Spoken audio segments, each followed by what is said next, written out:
que é o Dr. Bruno Paredes. Oi. Ele possui graduação em Ciências Biológicas na modalidade biomédica pela Universidade Federal do Rio de Janeiro, mestrado e doutorado em Fisiologia pelo Instituto de Biofísica Carlos Chagas Filho, onde ele também fez o pós-doutorado e foi responsável pelo citômetro de fluxo no Senabio. Atualmente, ele é pesquisador no Centro de Biotecnologia e Terapia Celular do Hospital São Rafael, em Salvador, e também pesquisador da rede IDOR. Dr. Bruno, muito obrigada pela sua participação, muito obrigada por dividir seu conhecimento com a gente, e fique à vontade para começar.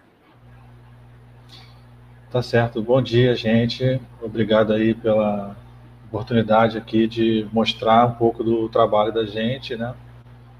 E eu vou falar para vocês hoje sobre as aplicações e os desafios do uso de células-tronco pluripotentes humanas.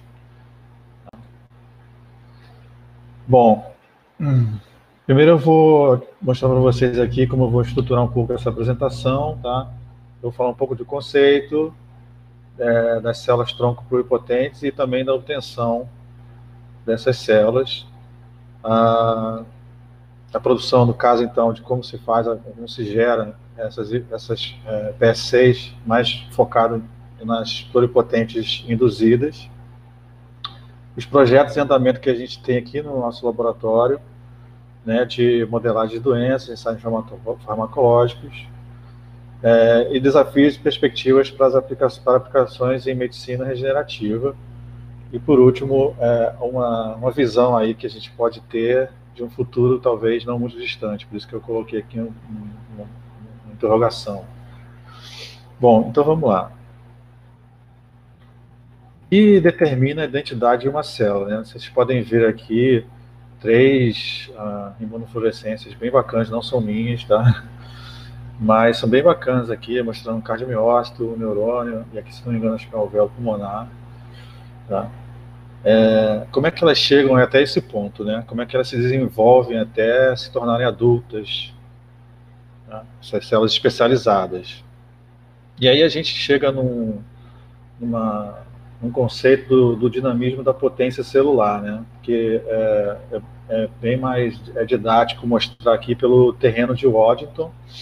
Tá? Então aqui a gente teria uma célula, na verdade, que tem uma representação de uma bola de gude, que está num terreno com poucos de acidentes, né? Tem vales e montanhas, vamos dizer assim.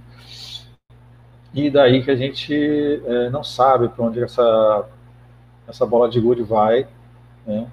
Mas a gente sabe que tem algo intrínseco dessa bola de gude, peso, forma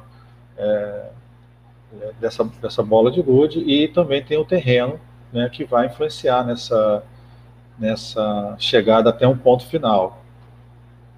E a gente pode aplicar isso para algo parecido com o que a gente tem aqui naquele jogo The Wall, né, que é muito famoso lá pelo Luciano Huck, que você joga uma bola e vai acabar chegando aleatoriamente, ou não tão aleatoriamente, em alguns valores aqui monetários, né, para fazer a felicidade aqui do participante, né? Então, bom, a ideia é a mesma, e aí no final, infelizmente aqui era uma animação, acho que não ficou legal, mas no final, essa bola de gude, ou essa bola que foi essa célula que se representada pela bola de gude,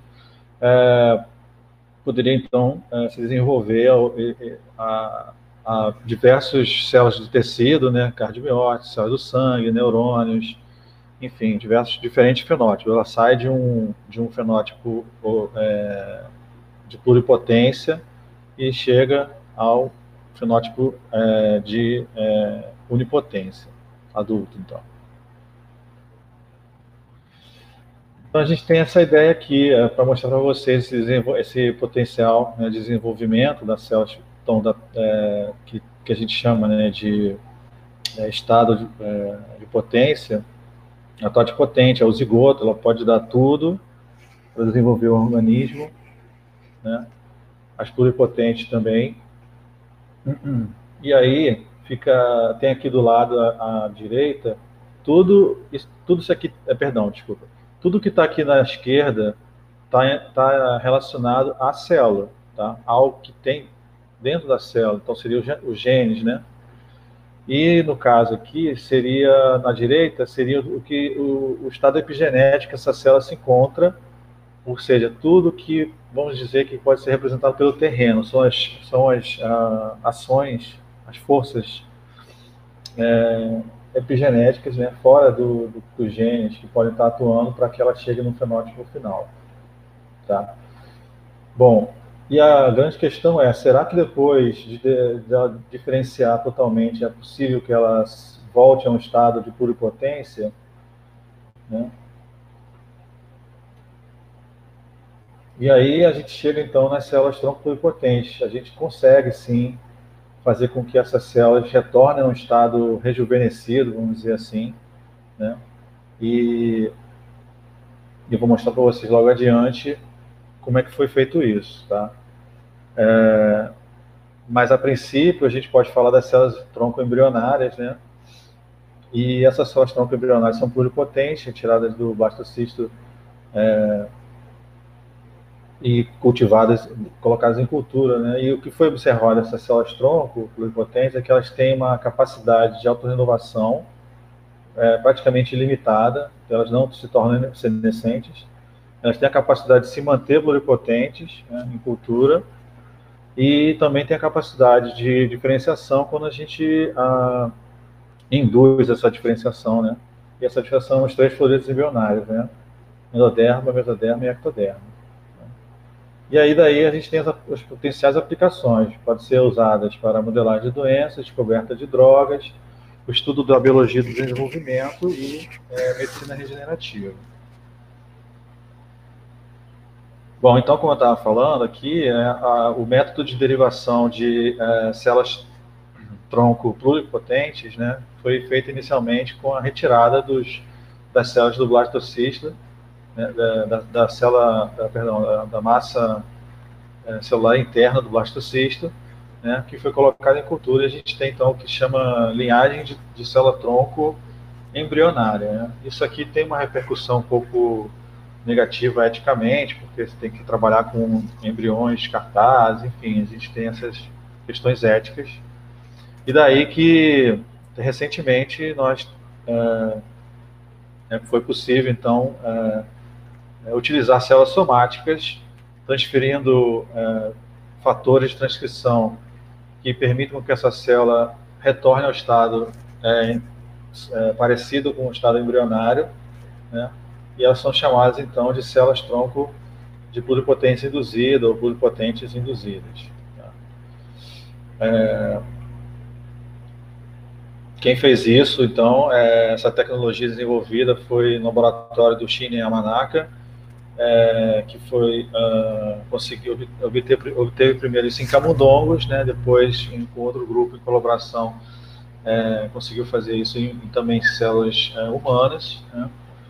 E isso foi por volta de 2006, 2007, e logo em seguida ele já ganhou um prêmio Nobel, né, logo em 2012, para vocês verem o impacto do quanto isso foi impactante, né, para a ciência. Então, o que vocês podem ver aqui é um resumo do que é feito, né, para a obtenção de células pluripotentes induzidas. Tá? A gente consegue, então, o material do doador, do paciente, ou pode ser saudável, né, ou paciente, né? Essas células são cultivadas, elas são reprogramadas com os famosos fatores de Yamanaka, OCT4, SOX2, CEMIC e CALEF4. Elas são induzidas então à pluripotência com esses fatores, e elas então têm características semelhantes às células embrionárias, tá? E daí que com essas células embrionárias que podem ser expandidas quase que infinitamente, né, a gente pode fazer várias coisas. A gente pode fazer uma correção genética, por exemplo, se o paciente tem alguma doença genética, a gente pode corrigir. A gente pode fazer a diferenciação dessas células em alguma célula especializada para depois transplantar essas células no paciente. Pode ser as células corrigidas geneticamente, ou então elas podem ser diferenciadas e também num tipo específico que você deseja estudar alguma droga que você acha que tem possível efeito, ou descartar outras drogas, né? Por efeitos tóxicos nessas células. Bom, isso aqui eu falei já, aqui estão os fatores mais utilizados atualmente.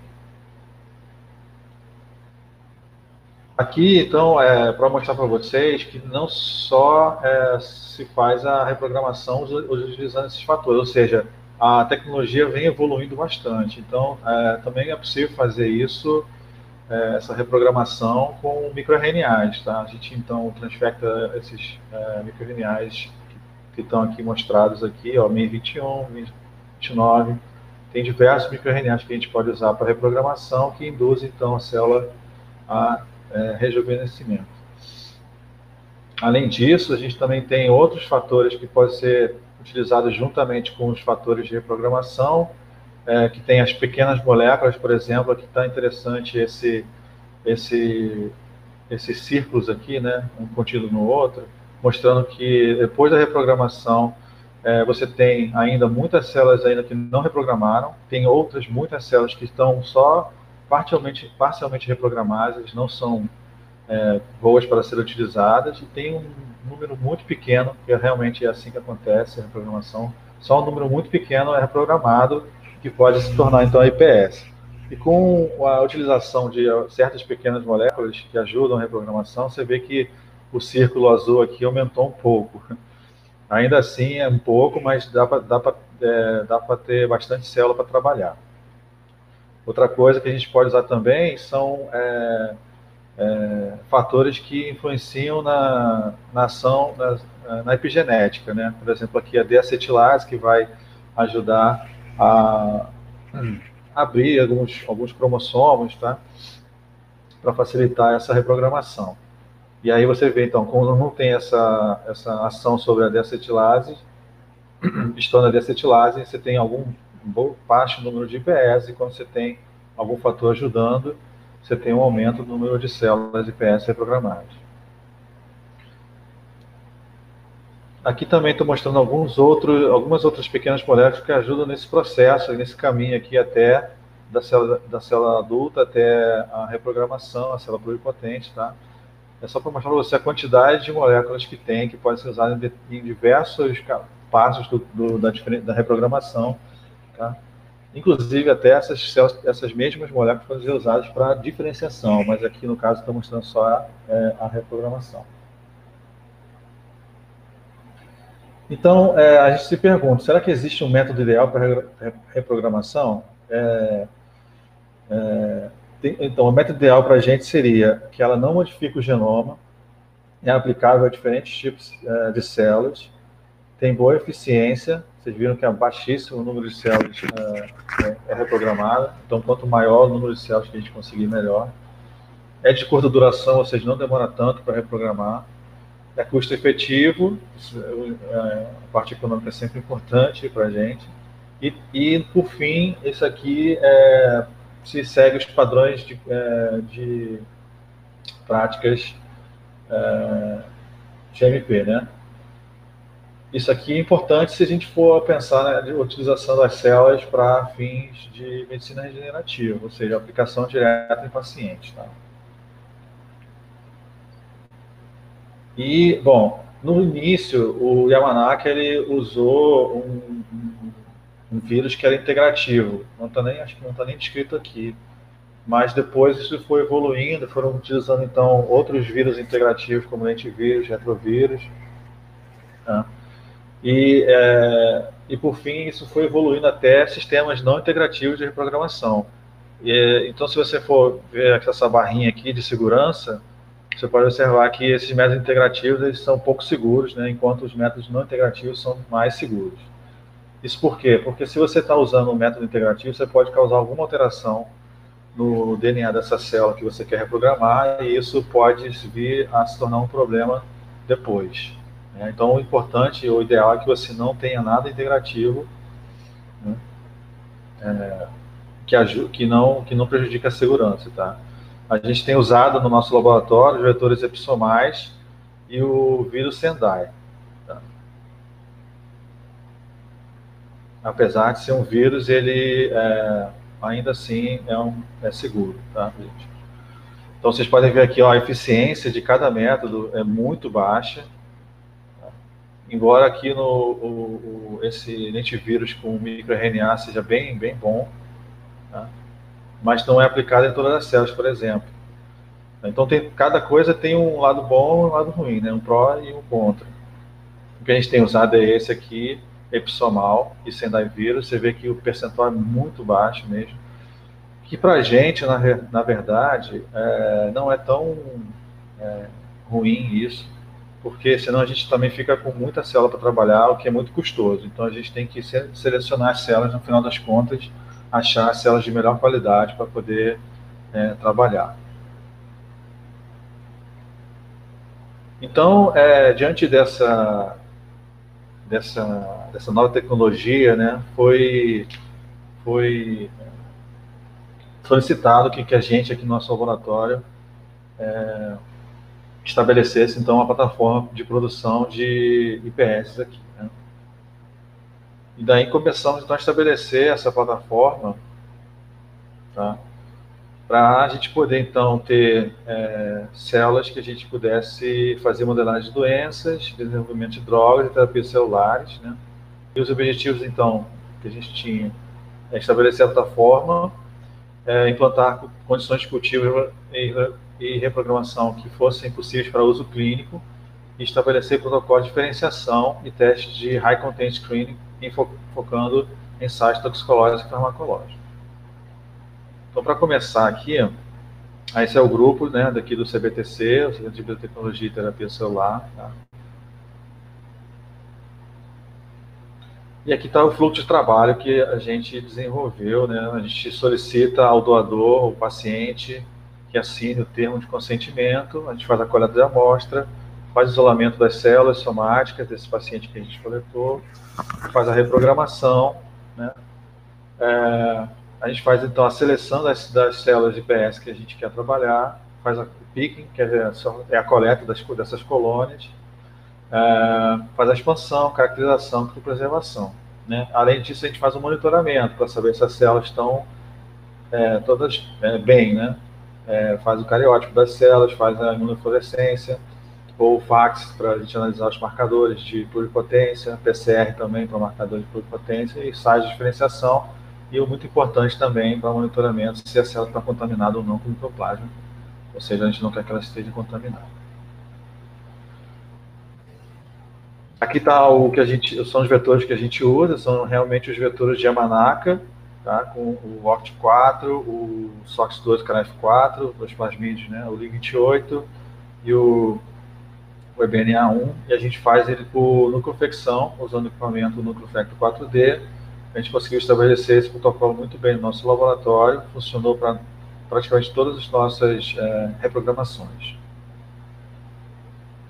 E aqui é só para mostrar para vocês esse dia a dia, né, da reprogramação. A gente está fazendo aqui então uma reprogramação de fibroblastos humanos, derivados da derme. E aqui no dia 0 vocês podem ver os fibroblastos, tá, com essas células características, né, fibroblastóides, esticadinhas. E depois de 8 dias de reprogramação, a gente observa que essas células mudam de morfologia, né? E aí você vê que é uma transição mesênquimo-epitelial, um MET, que a gente chama. Tá? E daí que essas células, então, estão adquirindo o fenótipo de células IPS. Já no dia 10, por volta do dia 10, a gente começa a observar, então, já um tamanho pequenininho de uma colônia, tá? Por volta do dia 15, a gente está vendo aqui, então, que cresceu já uma colônia de células, e em volta tem um monte de célula somática ainda, ou estão parcialmente reprogramada, e depois que a gente deixa mais alguns dias, né, no dia 21, a gente observa, então, já a colônia já bem crescida aqui, ela vai tomando conta dos espaços e vai crescendo bem. A partir daí, a gente, então, pode também... aqui foi, na verdade, uma quantificação de número de colônias que a gente conseguiu na nossa reprogramação, pra vocês verem quantas colônias a gente conseguiu aqui, em diversos postos aqui, resultando de 1 milhão de células, mais ou menos. É muita célula, obviamente a gente não pegou tudo isso aqui para trabalhar, porque é muito complicado. Em geral, a gente pega 6 clones, ou então até 24 clones, e a gente expande e vê quais são os que têm melhor características morfológicas, que nessa etapa é a única coisa que a gente consegue determinar. Mas tem uma coisa que pode ajudar muita gente também, que é o live staining. Não estamos usando tanto agora esse live staining. Esse live staining ele consiste em utilizar na placa mesmo um marcador para célula IPS, né, pluripotente, Ultra 160, que está aqui. E aqui vocês podem ver então o campo claro, né? Tem duas colônias aqui, uma perto da outra, uma grudada na outra. Essa aqui está com uma característica morfológica de célula IPS, essa aqui já está com uma característica alterada, né? Aqui embaixo também vocês podem ver que tem essas células que estão mais agrupadas, tem mais reflexo nas bordas delas, né? E aí quando a gente usa esse marcador TRAN60, que a gente chama que é para fazer o live staining, perdão, não tá, não tem, né, uma passada, poxa, fiquei sem poder mostrar, mas aí vocês veriam aqui na fluorescência, se eu conseguir depois, eu não sei, mostrar aqui que estava esse grupo aqui de células estava marcado de verde, TRAN 60, e esse aqui não. Então a gente não seleciona esse grupo aqui e passa a selecionar esse grupo daqui. Outras coisas que a gente faz então também são as caracterizações, né? Aqui tem a imunofenotipagem por fax, a gente utiliza 4 marcadores, 3 ou 4 marcadores, aqui no caso é SSA4, que é um marcador até um pouco promíscuo, mas ajuda a gente a selecionar também.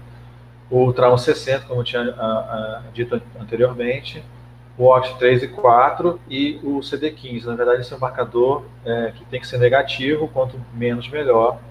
Tá? Esse é um marcador já de início de diferenciação, CD15 ou SSA1. Isso no caso de células humanas. Tá?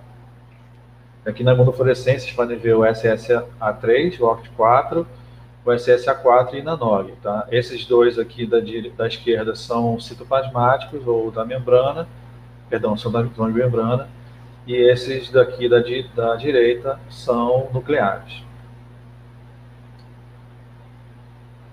Um outro ensaio para a gente caracterizar é o ensaio de formação interatômica, que na verdade ele já está caindo em desuso, porque é um ensaio que a gente tem que usar essas células IPS em um camundongo imunodeficiente, e isso causa certos problemas a esse camundongo, né, depois, porque começa a crescer realmente uma massa de células nesse animal, e isso não é legal.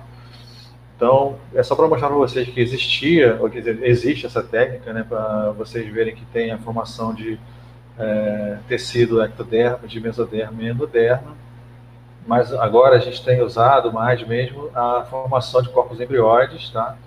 Aqui está do lado esquerdo um corpo embrióide que a gente produziu, e daí a gente consegue marcar esse corpo embrióide com algum marcador. No caso aqui, alfa-actina de músculo liso, tá? Ou seja, diferenciou, né, em células do mesoderma.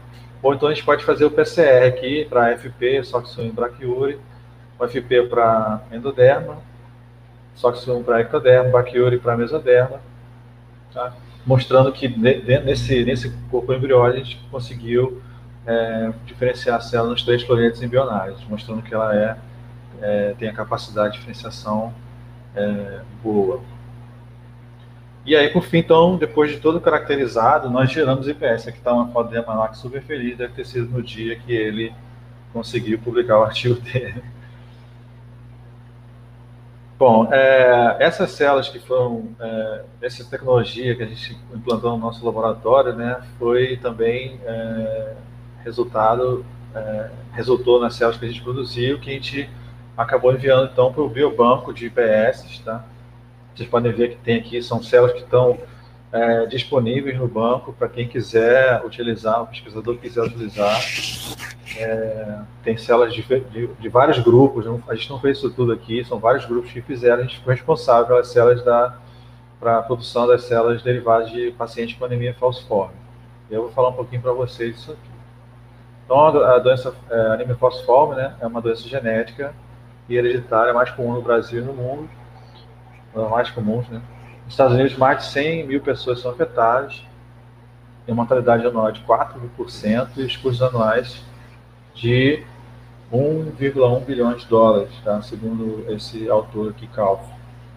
No Brasil, é importante destacar, eu estou aqui na Bahia, e é importante destacar aqui na Bahia pela chegada, né, de muitos africanos aqui na época colonial. A gente tem uma incidência muito alta dessa doença, que é de 1 para 900. Vocês podem ver aqui também, tá? A incidência de 1 para 2.700 de recém-natos de todos os vírus. Então, é importante a gente estudar essa doença na nossa região aqui. E aí, bom, a anemia falciforme é uma mutação pontual no resíduo, no sexto resíduo do HB, que causa, então, a alteração, né, do ácido glutâmico para a valina, na proteína. E essa alteração, essa mutação causa, então, uma alteração morfológica funcional das hemácias, né, por isso que chama essas células com forma de foice, né. E isso causa, então, diversos sintomas no paciente, né, precisa em vasoclusão dos vasos, dos microvasos, tá? Além de inflamação generalizada.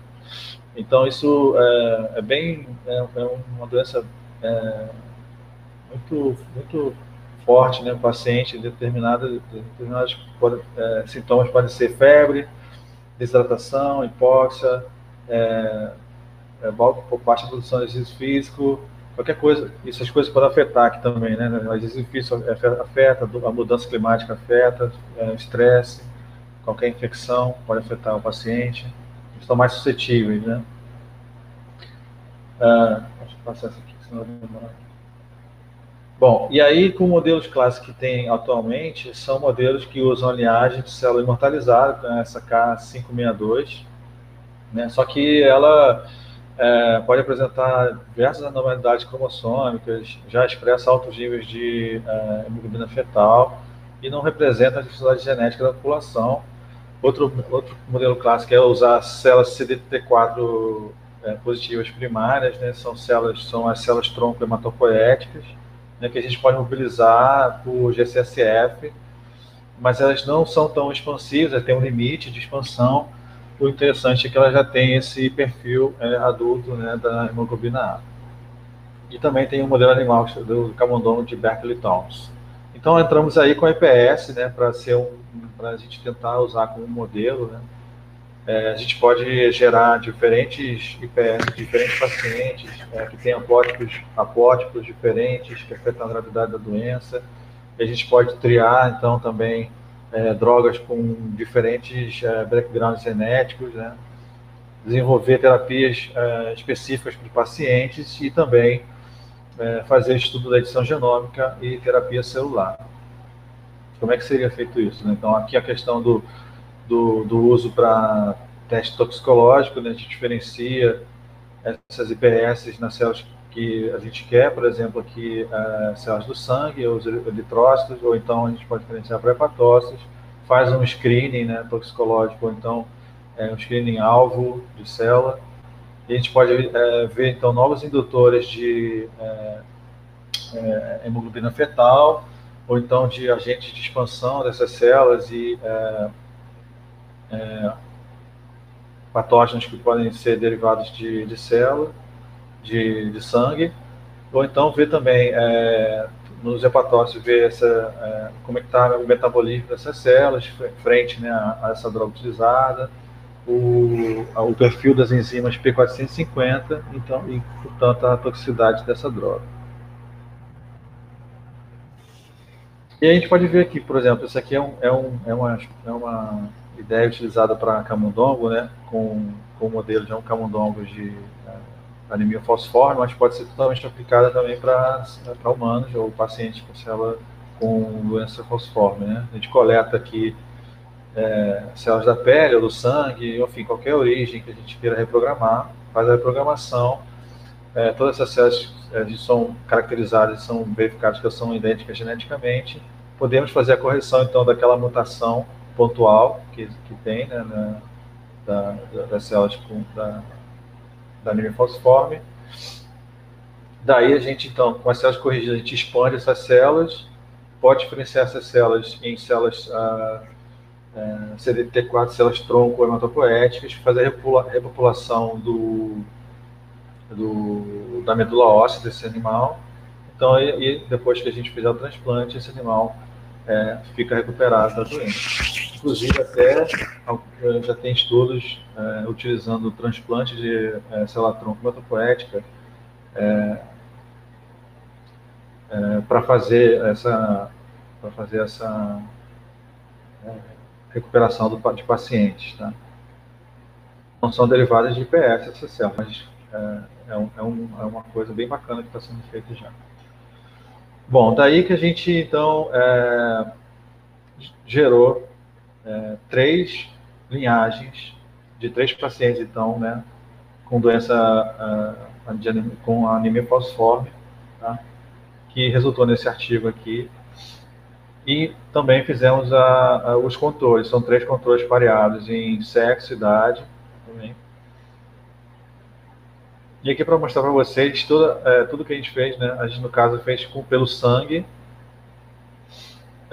coletamos o sangue dos pacientes, fizemos a crucificação do sangue, depois a gente expandiu os eritroblastos, fizemos a reprogramação, e aí seguimos com a escolha das células IPS, caracterização, cultivo e criopreservação.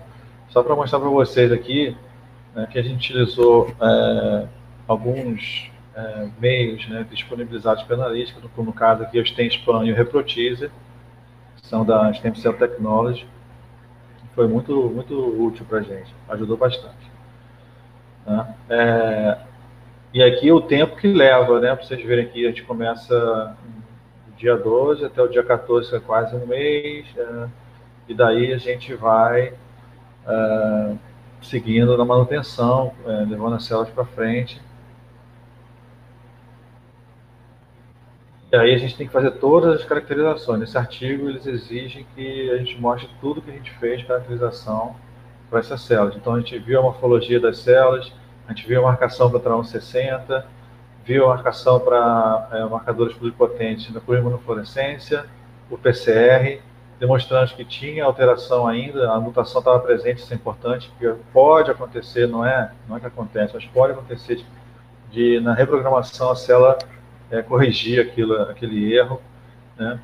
A gente viu que os plasmídeos que a gente utilizou não estavam mais presentes nas células, né? Depois de 10 passagens ou 15 passagens.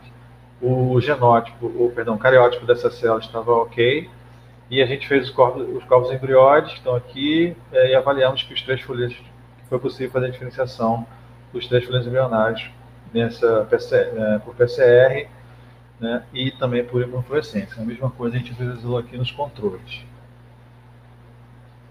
Ou seja, o que eu tenho para dizer para vocês aqui é que essas células estão disponíveis no banco para quem quiser utilizar. Eu já vi uma pergunta aqui, depois eu passo contato. Tá? E que essas células, então, são chamadas de células de alta qualidade, tá? Para IPS de alta qualidade. Bom, e daí a gente, então, está de posse dessas células. Na verdade, a gente não gerou só essas células, né? Tem outras células que a gente gerou aqui também, de controles, e mais à frente eu vou falar de uma célula específica relacionada ao autismo.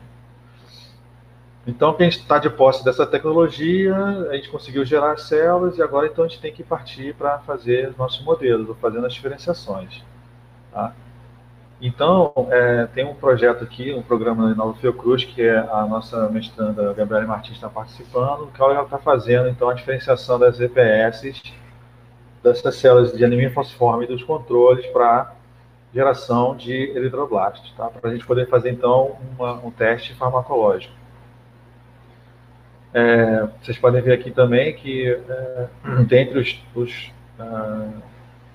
no protocolo que a gente usa, a gente pode utilizar um meio de expansão de células pluripotentes, que no caso também é o M-Teaser, que também está disponível na analítica, e o StemSpan para fazer a diferenciação. Tá? E aqui é a parte inicial que a gente faz a diferenciação para a célula-tronco progenitora. E o que ela observou é que foi possível fazer, gerar células tronco progenitoras, né, hematopoéticas progenitoras, porque quando ela faz um ensaio de formação de colônias, utilizando esse Metocult aqui, ela consegue observar a formação de colônias específicas. Isso aqui, inclusive, são os quadrinhos, né, do manual do Metocult, e ela consegue ver, então, que são células, são colônias de eritrócitos, ou então progenitores eritroides, tá? E ela quantificou isso aqui. Ela observou, então, que das duas linhagens que ela está utilizando, ela tem uma formação de progenitores eritroides maior nessa célula EB4, mas ela vê que todas as duas linhagens geram progenitores eritroides, também podem gerar de granulócitos e macrófagos, tá? Que é normal também. Nunca não, mas é bem complicado a gente dizer que as nossas culturas são diferenciadas e são puras, tá? Isso tem muita coisa que pode influenciar ou direcionar essas células para outros progenitores hematopoéticos. E é legal que vocês podem ver que ela, no ensaio que ela faz, ela usa corpos embrióides também, e essas células aqui, esses pontinhos fora desse corpo embrióide aqui, são as células derivadas desse corpo embrióide. Possivelmente a grande maioria é célula progenitora hematopoética. Perdão. Aqui tem a marcação depois de 26 dias, de 19 dias, na verdade, você não vê a marcação para CD34 e CD45, são dois marcadores de células hematopoéticas, seria aqui, essa dupla marcação, mas depois de 26 dias você vê que tem um aumento significativo desse número desse percentual de células marcadas para CD34 e CD45, tanto que depois dos 19 dias até os 26 dias aqui nessas duas imagens aqui, 19 e 26, aqui vocês estão vendo aqui o pellet das células, é bem clarinho, mas depois ele fica mais avermelhado, tá? Na verdade, aqui já está ocorrendo a diferenciação para células eritroides, tá? Que acabam então fazendo a produção de hemoglobina também. Então, uma outra diferenciação que a gente faz aqui é a diferenciação para cardiomiócito, tá? E isso então pode modelar doenças cardíacas aqui, utilizando esses cardiomiócitos derivados de IPS. Bom, aqui eu vou mostrar primeiro para vocês dois artigos bem bacanas utilizando o IPS, cardiomiócito derivado de IPS. Um aqui é um cardiomiócito de um paciente com a síndrome do QT longo, e que essa célula, depois que ela foi diferenciada, ela tem uma característica mais ventricular, tá? Pela marcação aqui desse MLC2V, e ela apresenta esse QT longo aqui, esse LQT aqui, né? Pode ver que o controle, a célula controle não tem um QT longo, e aqui tem um QT um espaço, né, um tempo maior, enquanto as outras células diferenciadas atriais não apresentam essa alteração do QT longo. Ou seja, a célula aqui, a diferenciada, ela manteve o perfil do paciente, né? Manteve esse perfil da doença. E outra aqui é uma outra modelagem de outro artigo da cardiomiopatia dilatada. Eles selecionaram dois tipos de célula. Eles pegaram dois pacientes, um com uma alteração genética na titina, que seria heterozigota, e a outra seria homozigota. E o que ele observa, nesse quadro C aqui, um paciente controle, né, que não tem esses defeitos, ele tem uma organização boa dos sarcômeros aqui, que está marcado em amarelinho, tá? Já o paciente com uma alteração heterozigota aqui, ele tem a formação de sarcômero, mas é um pouco mal organizado, e já com a alteração homozigótica aqui, o paciente não apresenta sarcoma. Você vê que a desorganização é total. Isso influencia muito na organização tecidual, né? Então isso prejudica o paciente. Então eles conseguiram fazer um modelo aqui de doença genética cardíaca, né? Tanto eles viram aqui que a organização do sarcoma aqui é muito mais baixa no paciente heterozigoto. E eles não conseguiram nem medir, então, o sarcoma, porque não existe aqui. E daí a gente... também estão usando as células derivadas de IPS para fazer modelos de doença e também de screening, varredura de drogas, né? Esse artigo que mostra que tem essa utilização. Além disso, também pode fazer o uso da indução de miocardite, né?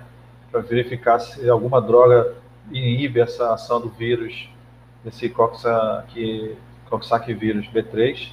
Então, o que eles fazem? Eles fazem a reprogramação, diferenciam em cardiomiócitos. Eles utilizam um vírus modificado que tem essa luciferase aqui. Daí eles fazem, então, o teste com as drogas, né, nesse microarray aqui. Ou então eles podem fazer também, porque tem essa luciferase, eles podem fazer a quantificação da replicação desse vírus. Se tiver baixa a replicação, a droga que está agindo ali pode ser uma droga considerada eficiente, né? Está agindo sobre, inibindo a replicação do vírus. E aí a gente chega então no trabalho da nossa pesquisadora Carolina Nonaka, tá? Que foi avaliar então os RNAs, os microRNAs, né? Que podem ser utilizados como biomarcadores de miocardiopatia chagásica. O que ela fez, então, primeiro? Ela fez a análise do soro de pacientes e fez uma triagem, né, de 88 microRNAs circulantes, fez a validação desses microRNAs selecionados, e aí depois ela fez uns testes com o tecido cardíaco explantado, ou seja, ela pegou cardiomiócitos primários, depois fez também a diferenciação de IPS em cardiomiócito e fez o teste de indução de hipertrofia com endotelina. E eu vou mostrar para vocês aqui, você gerou já um artigo, tá? Vou mostrar aqui para vocês, então, que ela fez o teste primeiro dos marcadores, que ela achou, então, 3 marcadores interessantes, o MIR-19, MIR-21 e o MIR-29, no soro dos pacientes, e aqui ela fez a validação, utilizando os corações de pacientes controles e de pacientes com cardiomiopatia chagásica, e aí ela observou que realmente tem aumento desses microRNAs nesses tecidos, confirmando então, né, validando aí os achados de microRNA no soro com o biomarcador. E daí a gente também então passa a utilizar os IPS, que você vê que estão uma colônia de IPS não diferenciada, uma colônia de diferenciação diferenciada, que ela não tem a marcação para a troponina T, ok? Então uma marcação muito baixa.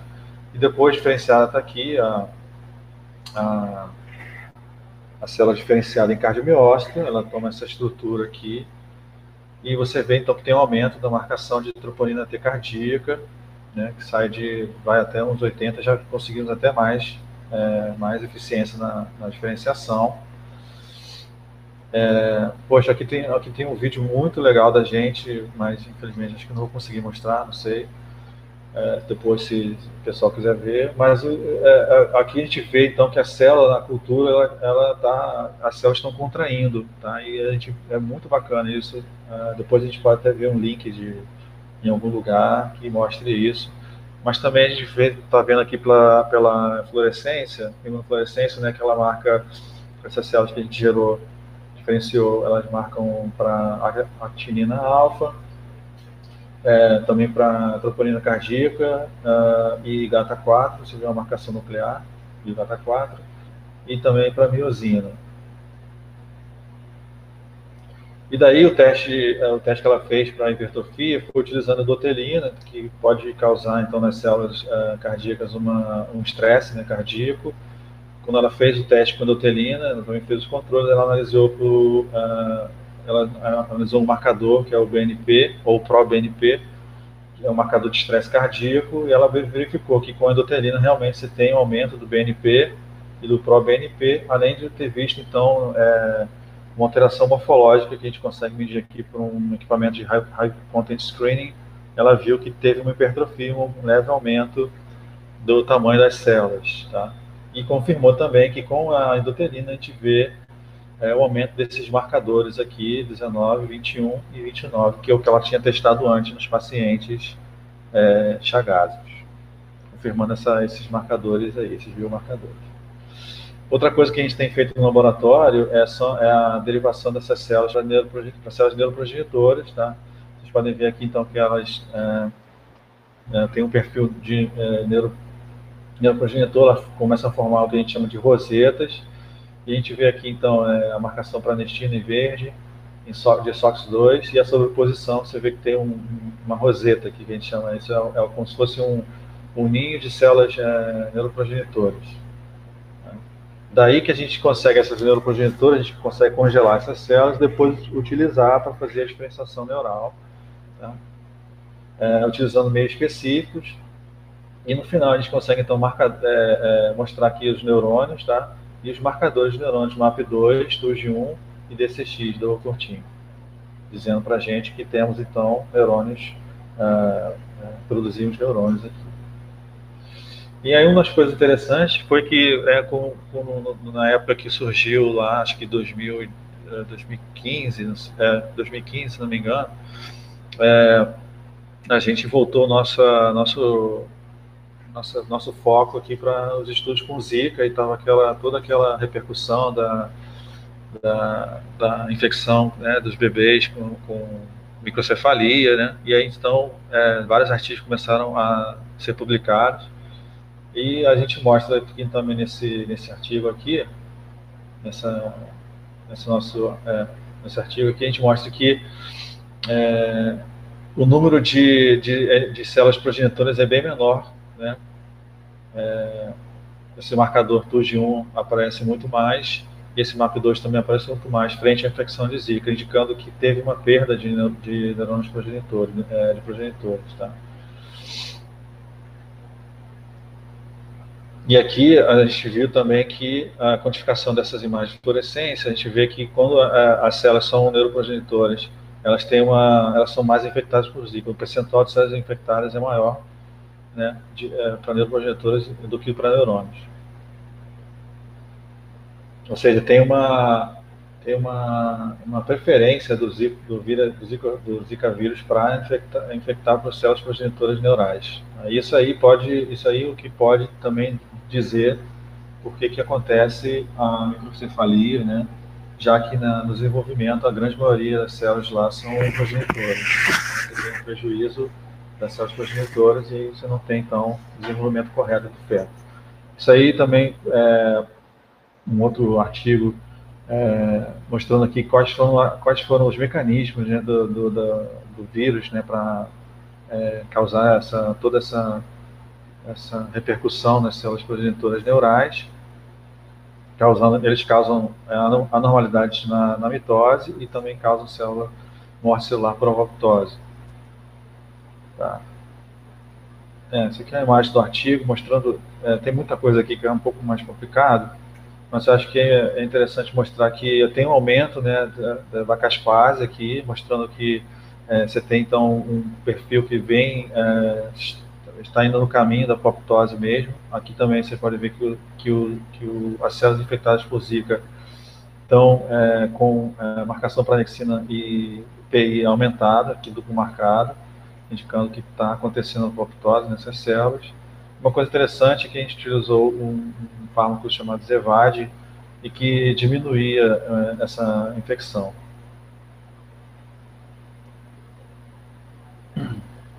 Aqui também está para mostrar que teve uma alteração mitótica, mostrando que o número de centrômeros das células infectadas é bem maior do que das células não infectadas. Vocês podem ver aqui que com o MOI de 0,1, que é o número de partículas virais, né, que infectam as células, de 0,1 e 0,5, ou seja, conforme aumenta a quantidade de vírus, mais ainda você vê que essas células apresentam um número acima de 2 centrômeros. E aqui são diversas alterações na mitose também.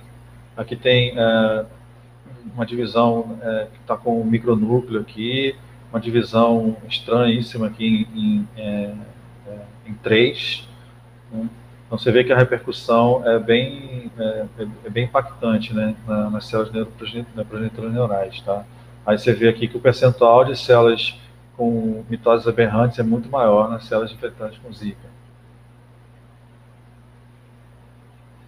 E também, então, tem um outro trabalho aqui do Bruno Cavalcante, nosso aluno de doutorado, que também está testando alguns fármacos, no caso aqui está usando ácido betulínico e verificando se tem algum benefício, tá?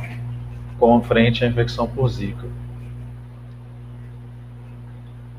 E aí chegamos numa coisa bastante interessante, né, que é já uma etapa a mais da diferenciação.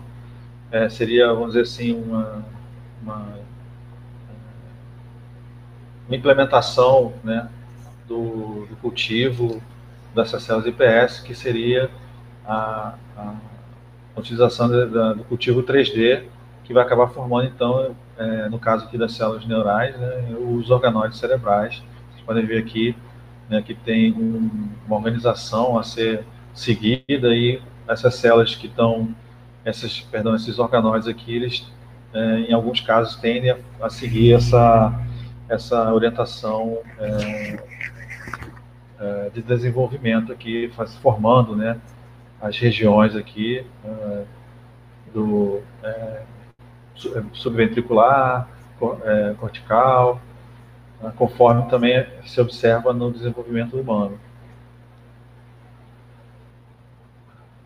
Bom, e aí, para esse cultivo, né, a gente tem que colocar essas células em suspensão, tá? Depois de formar o corpo embrióide, a gente coloca essas células em suspensão. É um método um pouco mais trabalhoso para a gente, mas a gente está adaptado já no nosso laboratório. E aí a gente pode gerar esses corpos embrióides. Aqui tem uma imagem, então, de um corpo embrióide, de um organoide, perdão. Já quando aparece esse pontinho preto, é indicativo de que o organoide está em plena formação. Dito que esse pontinho preto seria o início de um olho, vamos dizer assim.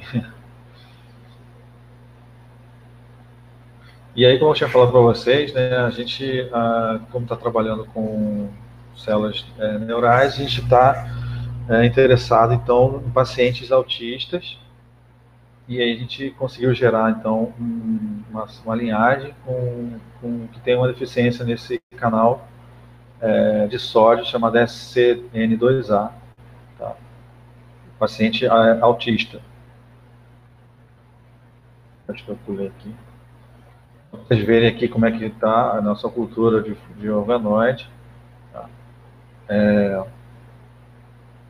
Na placa, depois a gente coleta, a gente consegue ver os organoides aqui, e tem uma fotinha aqui deles em conjunto, aqui são vários, né? A gente pode fazer vários. Isso é bem interessante. Nossa aluna de mestrado, já, na verdade é um mestre já, defendeu já, fez duas linhagens, gerou duas linhagens, uma de paciente normal, e essa aqui é uma linhagem que a gente usou o CRISPR para gerar esse erro, igual ao que a gente gerou da IPS, que a gente coletou do paciente, não é a célula do paciente, tá? Mas o que a gente observa aqui é que tem esse corpo embrióide seria o selvagem, ele vai se desenvolvendo ao longo de um mês e vai apresentando aqui algumas características morfológicas interessantes, tá? Como aqui esses ventrículos aqui, tá? E depois ele vai apresentando marcação de beta-turbulina já na parte exterior, e a marcação de SOC2 mais interiormente. No caso aqui da célula que ela gerou um erro, é total desorganização. Você vê que as células SOX2 estão todas, a maioria está localizada para fora, e as células que seriam as adultas, beta-tuberina B3, já estão para dentro, ou seja, teve uma inversão aí. Ou seja, essa deficiência no canal é bem importante para a organização dessas células. Aqui ela mostra algumas coisas. Vou passar isso aqui, senão a gente vai ficar muito tempo aqui. Bom, a gente também tem, então, a geração de hepatócitos, tá? E para ensaios farmacológicos. Isso aqui foi eu mesmo mais que estava envolvido. Tá? Então, na primeira etapa, a gente tem que gerar o endodermo definitivo. Vocês podem ver aqui essas células aqui, então, são células do endodermo definitivo. Eu fiz uma marcação para esses 3 marcadores aqui, CD134, CD117 e SOX17, e a gente conseguiu, então, implementar um protocolo em que a gente consegue uma marcação acima de 90% desses marcadores, indicando que a gente tem uma população bem alta, bem grande de endodermo definitivo, que vai guiar a gente para o resto da diferenciação. Tá? Um dos protocolos que a gente utilizou aqui também está disponível na analítica, também na extensão tecnológica, que é o STENDIF para... Depois eu vou me corrigir nisso aí com a Bruna, mas acho que é o STENDIF para endodermo, definitivo endodermo. E depois que a gente faz essa especificação, essa diferenciação endodermo definitiva, a gente passa para a especificação hepática, no que a gente observa aqui já uma morfologia das células com características de hepatócito um pouco hexagonais. Tá?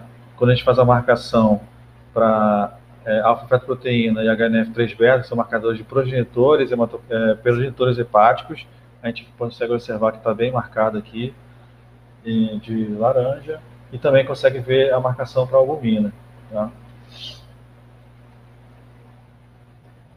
Bom, já que a gente tem tanta diferenciação aqui, né, tantos protocolos de iniciação, a gente também embarcou, ainda não tem muita coisa para mostrar, mas a ideia está aqui, que seria o órgão ownership, né, já que a gente está com esses métodos estabelecidos, a gente então poderia fazer esse órgão ownership. Seria bacana fazer tipo um humano no chip, né? Colocar células hepáticas, células cardíacas, aqui está osso, mas pode ser outro, pode ser a célula do sangue circulando aqui.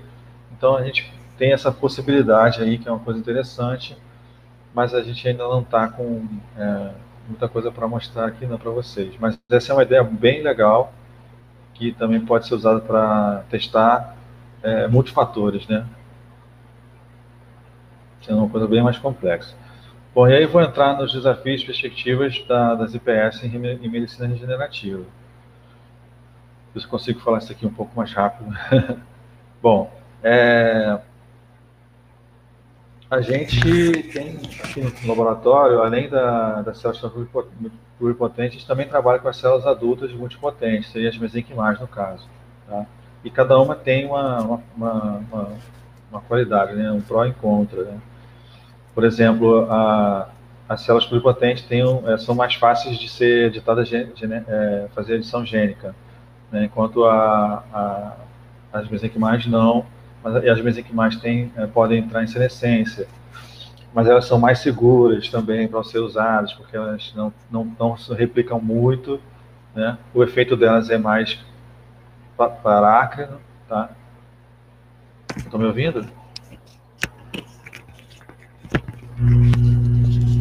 Acho que cortou aí.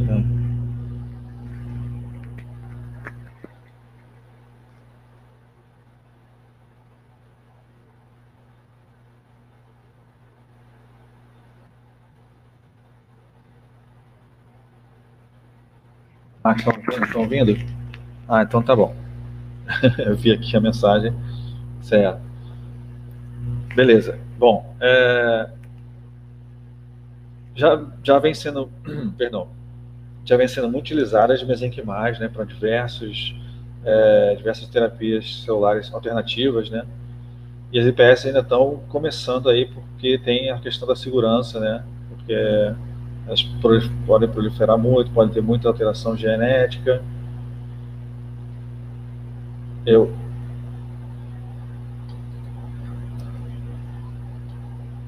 não estou conseguindo passar aqui. Deixa eu ver aqui. Pronto, estamos indo aqui. Se a gente for ver aqui, colocar no Clinical Trials, né, que tem os estudos, os ensaios clínicos, né, com mesenquimal, a gente consegue ver que tem 778 estudos sendo desenvolvidos. Tem um estudo sendo desenvolvido, ou 18, perdão, talvez, com células tronco-embrionárias, mas com IPS não tem nada. Mesmo assim, então, por quê, né? Por que não tem essas... tem questões éticas envolvidas, consentimento, distribuição, tem registro de patentes para ser tudo, tem que ser tudo certinho, questões de segurança relacionadas à tumorigênese, tá? Aquisição de alterações genéticas, tem que ser tudo muito controlado, questões relacionadas ao processo de manufatura, rastreamento, armazenamento e purificação, tá? Justiça, que pode dar acesso e utilização a essa tecnologia, né?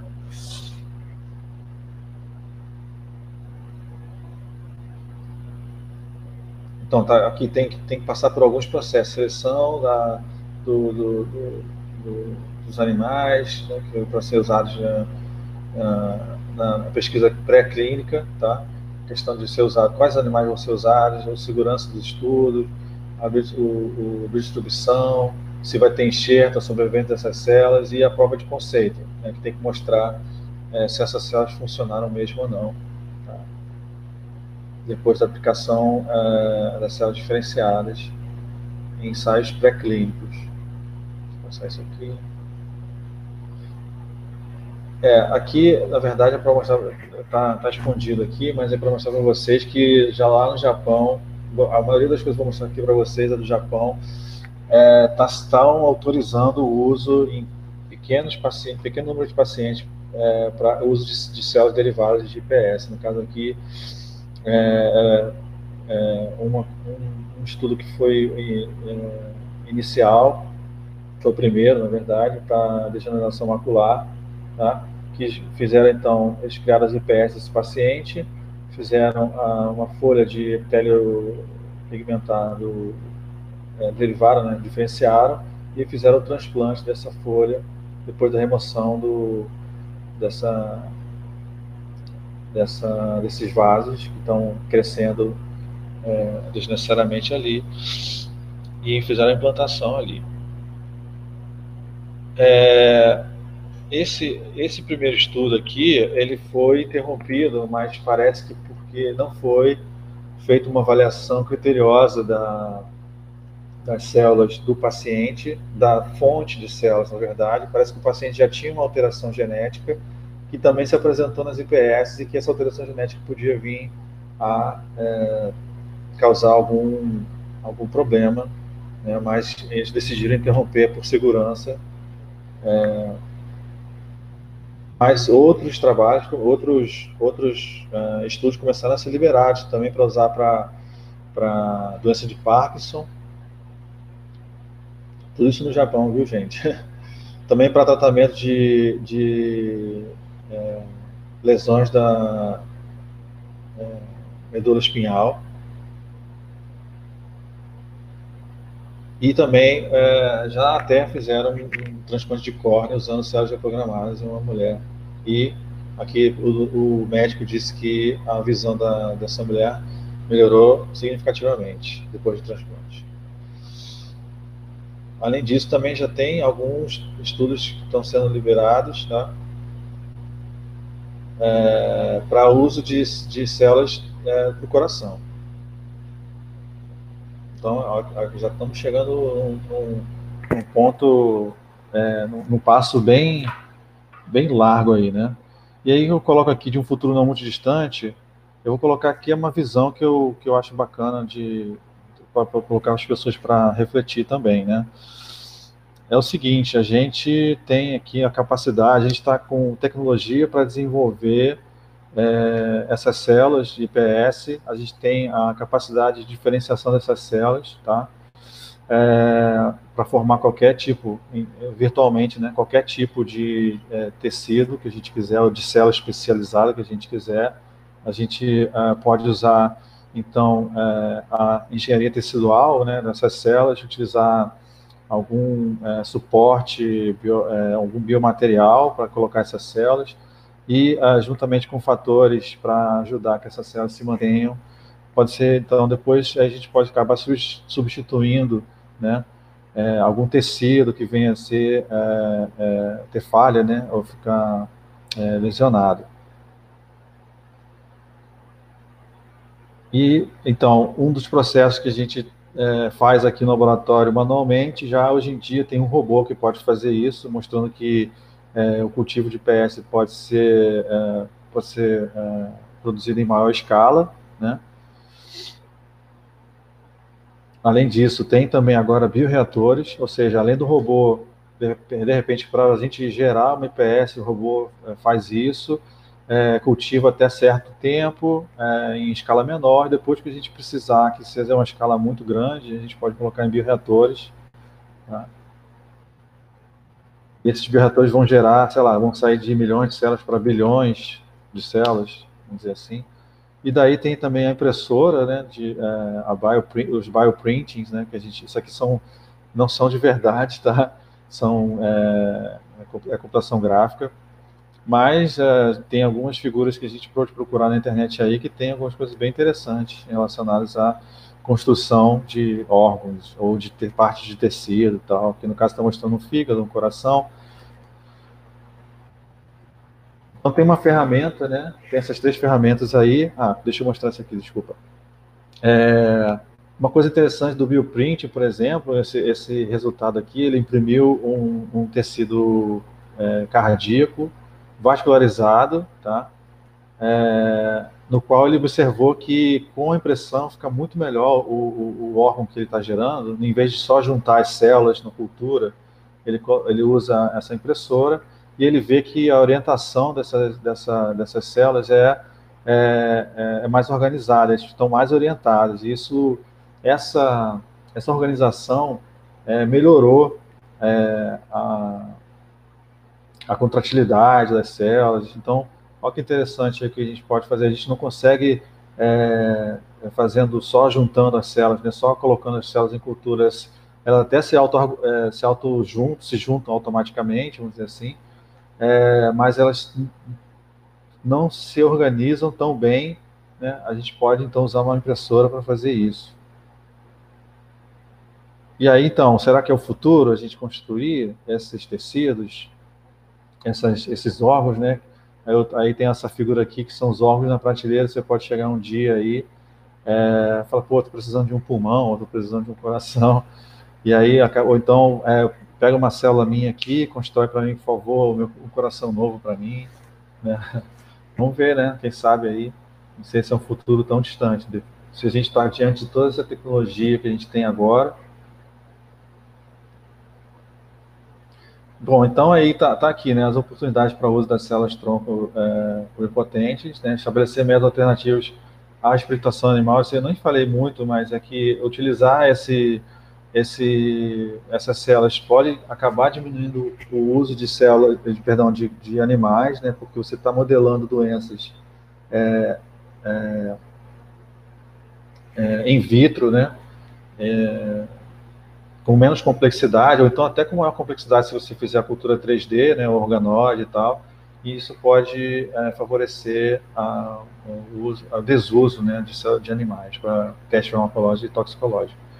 Também pode reduzir os custos associados ao processo de cultivo, e a gente também pode acabar identificando, padronizando, estabelecendo protocolos que gerem células seguras para a terapia. Bom, então aí está o Hospital São Rafael, tá? Aqui na foto da esquerda. Tá? E aqui, na verdade, não é o Hospital São Rafael daqui, lá da Itália, que a gente tem uma referência deles lá. Aqui são as agências de fomento, o Instituto DO, a Fiocruz e o Hospital São Rafael que dão suporte para a gente aqui. E aqui é o grupo, trabalha aqui hoje em dia no laboratório, algumas pessoas já saíram, mas a grande maioria está aqui. E aí tem aqui um cartãozinho dizendo, né, um aconselhamento de células-tronco, que no final das contas você pode, se quiser, quando você crescer. E é isso aí, minha gente. Muito obrigado.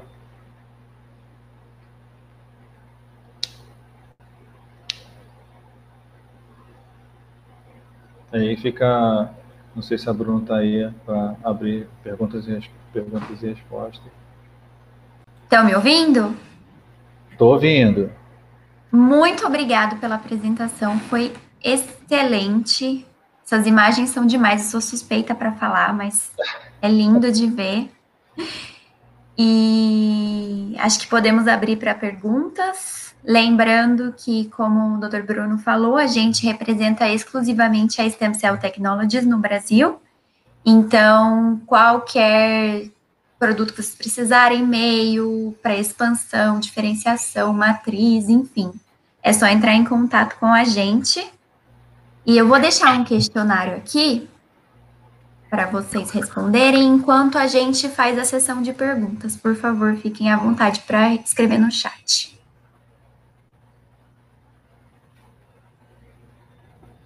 Tem uma pergunta aqui quanto à utilização de células-tronco embrionárias, né, humanas.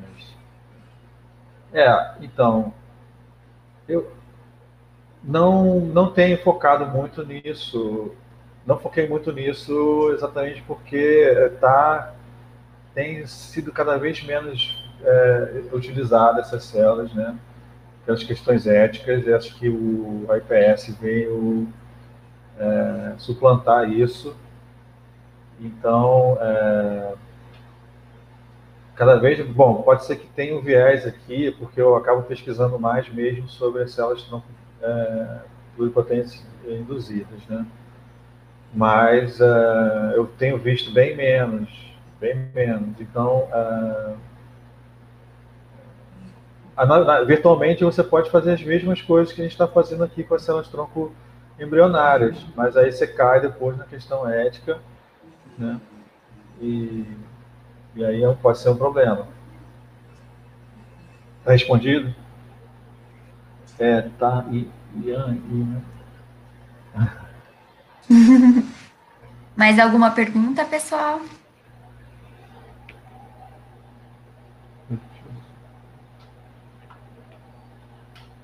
Aqui a Giovana perguntou que ela não entendeu muito bem sobre a utilização de vírus no processo de reprogramação.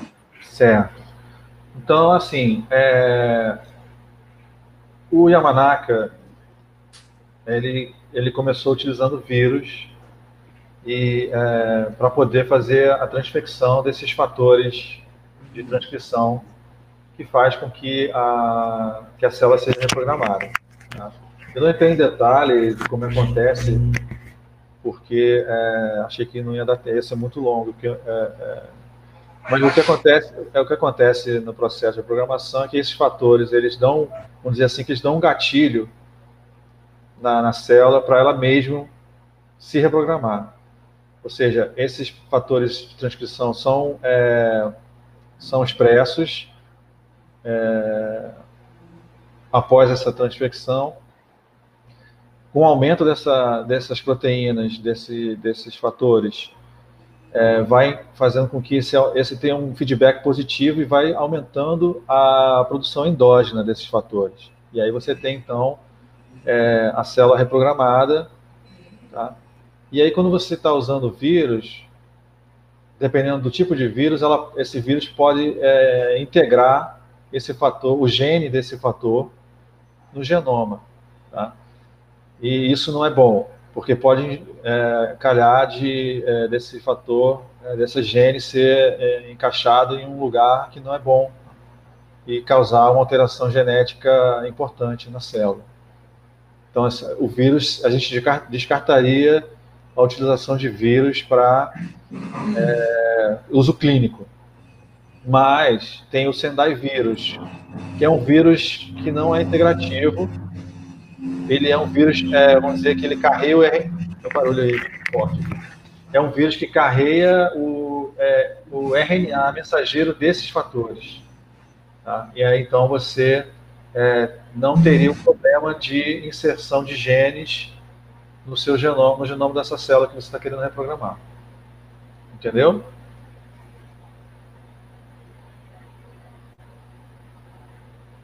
Tá, deixa eu ver aqui, Jaqueline. Jaqueline, em relação ao uso de descelularização de órgãos e uso de IPS, é uma realidade na pesquisa? Olha, é uma realidade sim. Inclusive, eu tenho uma amiga do laboratório que eu trabalhava no Rio de Janeiro que faz a descelularização de fígado. Não sei ainda se ela já passou para algum outro animal, modelo animal, mas ela estava fazendo em camundongos, era bem bacana, e também, se não me engano, ela utilizou IPS. É uma realidade interessante, é uma maneira de você também gerar, vamos dizer, um tecido, um órgão, né?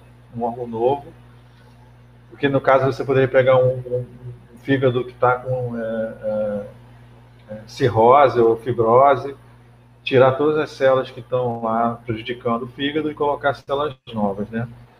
E isso é bacana, eu acho bem interessante. Acho que tem muito a ser explorado ainda aí nesse campo de descelularização. É um pouco complexo, mas é bem legal.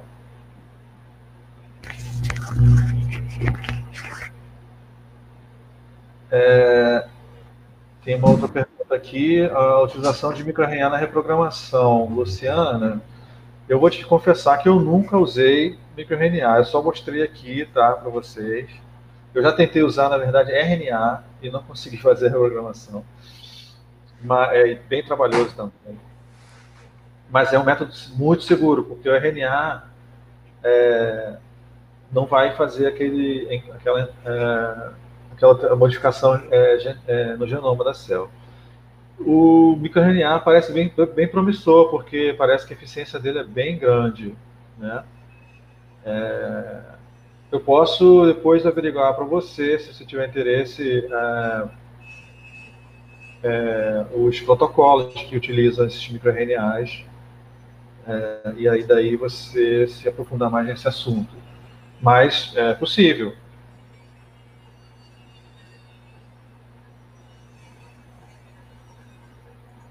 Patrícia, tudo bom? Crescimento de carne miosa e suspensão. Olha, eu não fiz aqui, mas se eu não me engano, lá no Rio de Janeiro, no grupo que eu trabalhei antes, eles faziam as cardiosferas. E eu acho que eles estavam usando um shaker. Mas eu acho que o spinner daria super certo também. A questão é ver a quantidade de células que você precisa. Eu acho que o spinner seria para você fazer um volume de uma quantidade de células maior, né? Ou então a formação de cardiosferas ou de organoides cardíacos, né? Que fosse em uma escala maior. Aí o shaker dá para usar também, mas numa escala menor. Eu acho que ficaria a critério esse seu tipo de uso. E a ANAI, as referências dos médicos são interessantes aqui. Tem algum paper? Posso passar depois para você o paper. Sim, posso achar aqui, de eficiência, posso achar assim. Tá, sobre anemia falciforme, Valdeirês, né? Sobre a anemia falciforme, a ideia é corrigir as células transplantadas, e sim, qual a idade ideal para receber o transplante? Isso, pô, a gente gostaria muito de fazer essa correção gênica nas células, e depois a gente teria que diferenciar essas células e ceder para células progenitoras hematopoéticas e daí transplantar. A idade, olha, não sei se teria uma idade ideal, mas assim, porque a maioria dos centros de transplante de medula óssea faz então a coleta dessas células CD34, eu acho que tanto faz para pacientes adultos quanto para pediátricos, né?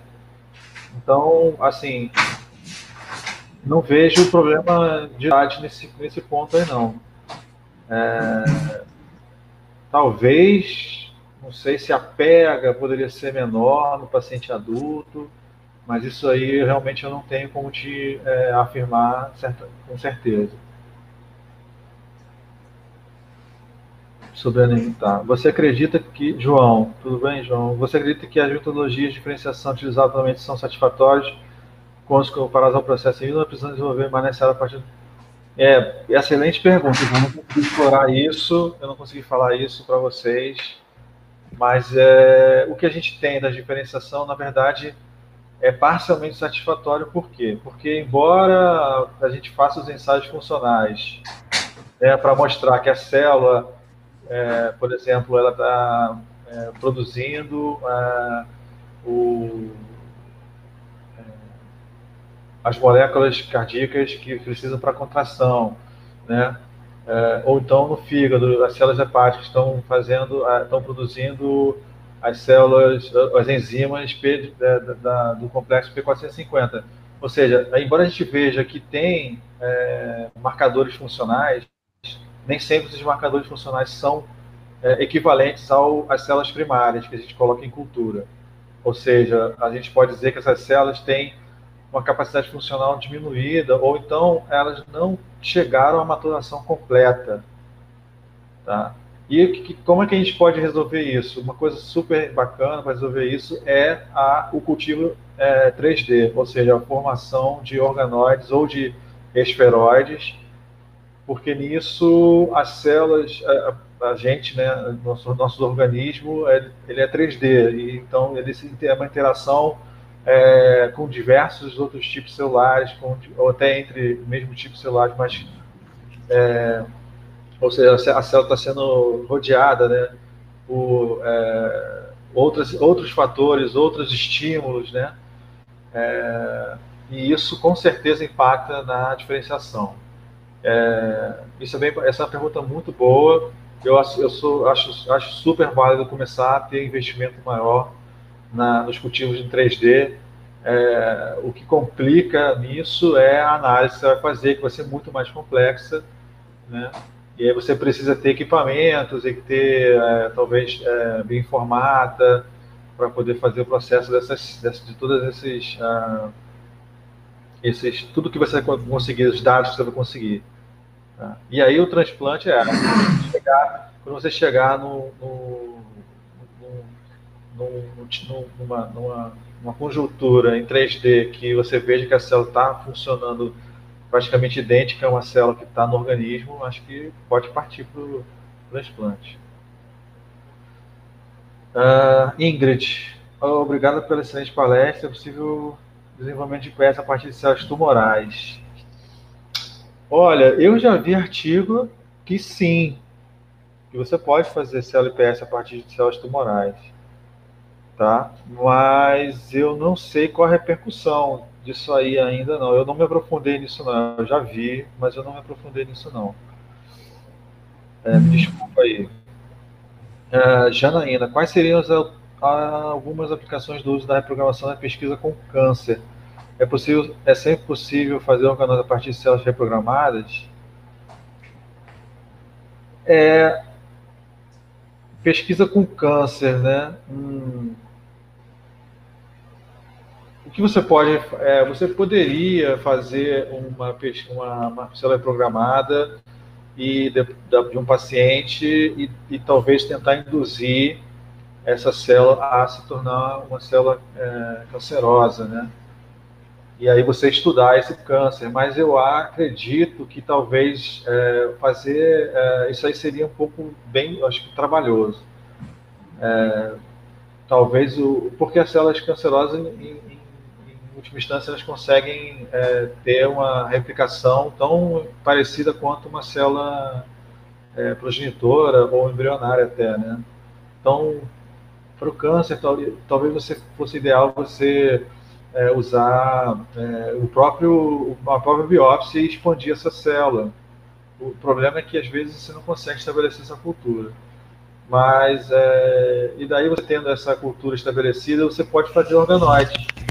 Isso aí já, na verdade, as primeiros trabalhos que desenvolveram a tecnologia 3D em esferoides foi com câncer, foi com células tumorais.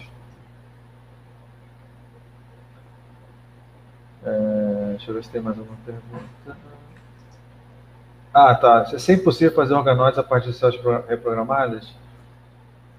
Eu acredito que sim, que é sempre possível fazer organoides. O grande lance, eu acho que é o que você quer fazer organoide. A gente tem uma certa diferença de definição de organoide para esferoide. No caso, o organoide seria uma complexa, tá? Na qual você colocaria mais de um tipo de celular para elas se juntarem, e daí você criaria realmente um órgão, sei lá, você colocaria células do vaso, células hepáticas, células nervosas, e daí elas se juntariam, se estruturariam, se organizariam, né? E você conseguiria então ter o seu organoide. Se você quiser fazer algo menos complexo, você pode usar um tipo de celular só, e aí tem uma neuroesfera, uma cardiosfera, a gente chama de liver bud, ou uma hepatosfera. É possível realizar, Thaísa, é possível realizar análise de genes no decorrer da diferenciação de IPS em determinadas células cancerígenas. É possível usar análise de genes no decorrer da diferenciação de IPS. Eu acho que não entendi um pouco a pergunta, mas se você quer analisar os genes, é o que entendi, você quer analisar genes relacionados ao câncer durante a diferenciação, para ver se tem alguma mudança nessa expressão. Certo, é possível você fazer a análise do que você quiser. Você tendo a ferramenta, você vai ter que, na verdade, você vai ter que se programar, né, fazer um desenho experimental na qual você consiga, ao longo da sua diferenciação das células para um determinado tipo celular, que você consiga, então, ter a amostra para cada etapa da diferenciação que você está fazendo. E aí sim você coleta essa amostra e faz a análise que você quer fazer dos genes, né, de câncer, por cá, por aí. Em geral, você passa por processos, por etapas, tá? Tudo é muito associado ao desenvolvimento embrionário, que você tem que fazer com que a célula então saia daquele estado de embrião, vamos dizer assim, né, então na pluripotente, e ela vá seguindo o caminho, conforme você vai colocando os meios específicos, ela vai seguindo o caminho para onde você quer que ela vá. E ela tem que passar então por algumas etapas antes de chegar à célula diferenciada. Ela vai para progenitor hematopoético, ou endodermo definitivo, depois ela vai para eritroblasto, então progenitor hepático, e assim por diante. Você vai tendo etapas, e você pode escolher a etapa, então eu cheguei aqui nesse marcador, estou vendo que ela está no estado de progenitor hepático, então eu vou pegar isso e vou analisar. Em geral, o que a gente faz aqui também é isso, só que a gente não analisa os genes, tá? A gente está analisando marcadores de superfície, para caracterização.